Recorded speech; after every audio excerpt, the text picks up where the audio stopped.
आता है कि कोयला वरदान है, लेकिन झरिया के लोगों के लिए ये किसी अभिशाप से कम नहीं है, क्योंकि यहाँ के लोग आग के ऊपर जी रहे हैं, जहरीली गैस पी रहे हैं और रोज ब्लास्ट के पत्थर को झेल रहे हैं।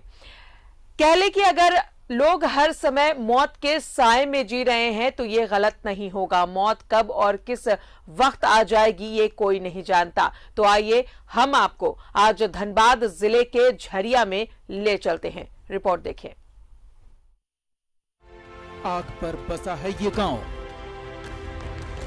जहरीली गैस निकलती है यहाँ, घरों में पड़ गई है दरारें, टूट गई है घर की छतें, फिर भी यहां रहने की मजबूरी है। हजारों परिवार रह रहे हैं यहां। बस्ती खाली करने का है सरकारी अल्टीमेटम, लेकिन हटने को तैयार नहीं है रैयत। यहां उनकी जमीन है, ये गांव है उनका।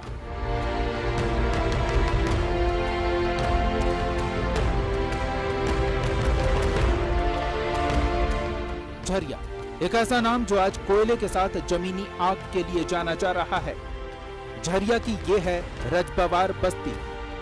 यहाँ का ये सीन बताने के लिए काफी है कि घरों से गैस निकल रहा है, फिर भी लोग रह रहे हैं।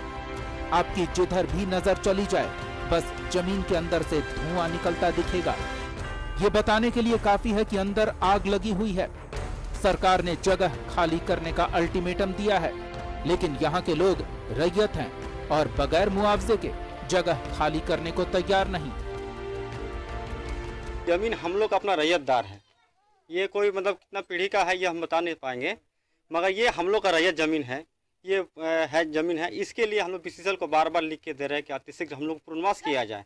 जो रैयत का उचित पूर्णवास जो होता है, नौकरी होता है, मुआवजा होता है, वो हम लोग को मिलना चाहिए। अब बार बार लिख के दे रहे हैं, मगर हम लोग तब तक कोई सुनवाई नहीं हुआ।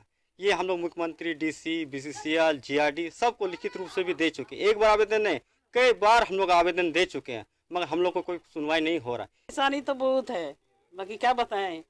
घर मेरा धस गया, खाना बनाने का तकलीफ होता है, सब घर फट गया है, पानी चू रहा है, बाल बुतरू कहाँ रखे, एक एक गिर रहा दीवार।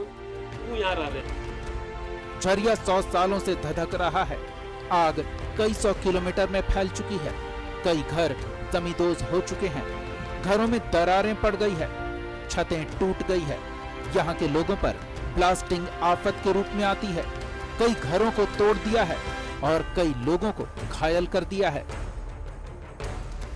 यहाँ बहुत आसान में बहुत से मकान भी गिर गए हैं और बेदनी देवी को चोट भी आई थी, जो 7 दिन तो हॉस्पिटल में रही। और उसके बारे में प्रशासन को लिखित रूप से कहा गया है कि यहाँ का जल्दीबाजी से पुनर्वासित कीजिए। हम लोग का रैयत का जो डिमांड है उसको पूरा कर यथाशीघ्र विसात कीजिए, लेकिन आज तक नहीं दिए। तो आवाज होता है, अभी तक आवाज होता है। घर धस गया, हम लोग का घर फट गया, आग भी लग गया और पत्थर से इतना बड़ा लगा से कुछ नहीं दिया, हमको कमर में दर्द कर दिया। तो आप लोग क्यों नहीं जा रहे हैं? क्यों नहीं, तो कुछ मिल भी नहीं किया, किसे जाएगा? बीसीसीएल से कुछ बात नहीं किया? बीसीसीएल से सबसे बात किया है। बीसीसीएल खाली बोलता है, डेट देता है, जो आज निकाल पर्व में खाली पर्व का नाम लेता है। होली में बोला जो होली में जाएगा, होली हो गया, देखो कितना दिन मनसा पूजा दुर्गा पूजा आता है, दुर्गा पूजा से बोल दिवाली में आएगा। ये कोई कहानी नहीं बल्कि सच्चाई है। यहाँ के लोगों को मुआवजे का इंतजार है और एक सुरक्षित जगह की तलाश, जहाँ वो सुकून से सुरक्षित रह सकें। झरिया से न्यूज़ 11 भारत के लिए विकास कुमार की रिपोर्ट।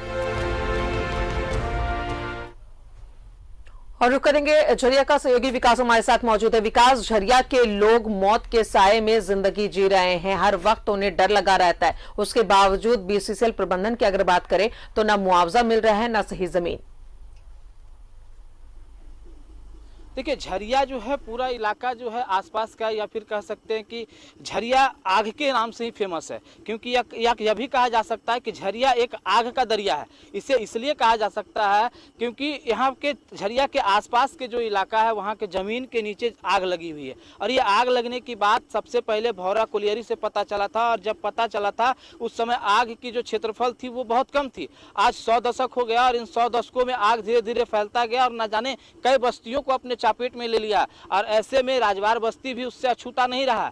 हालांकि वह फर्क इतना है कि बीसीसीएल के जमीन पर रह रहे लोगों को किसी तरह से डरा धमकाकर विस्थापित तो कर दिया गया, लेकिन राजवार बस्ती के लोग, ये लोग जरियत हैं और इन लोगों का मांग भी जायज है कि इन्हें जमीन का मुआवजा दिया जाए, इन्हें आवास दिया जाए, तभी यहाँ से जाएंगे। हालांकि अभी जो जिस तरह से वो लोग रह रहे हैं उनकी स्थिति बहुत ही दयनीय है, पूरी खतरनाक तरीके से रह रहे हैं। वहाँ जैसे रह रहे हैं गैस का रिसाव हो रहा है, चारों तरफ से आग फैला हुआ है, धीरे धीरे आउटसोर्सिंग कंपनियां नज़दीक आते जा रही है। जब जब हैवी ब्लास्टिंग होता है तो पत्थर उड़ करके इनके घर पे आते हैं।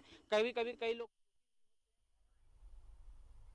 चलिए, जाहिर तौर पर ये आग के ऊपर जीने को मजबूर है, क्योंकि बीसीसीएल प्रबंधन जो है वो लगातार आश्वासन दे रहा है लेकिन कोई मुआवजा नहीं मिल रहा है।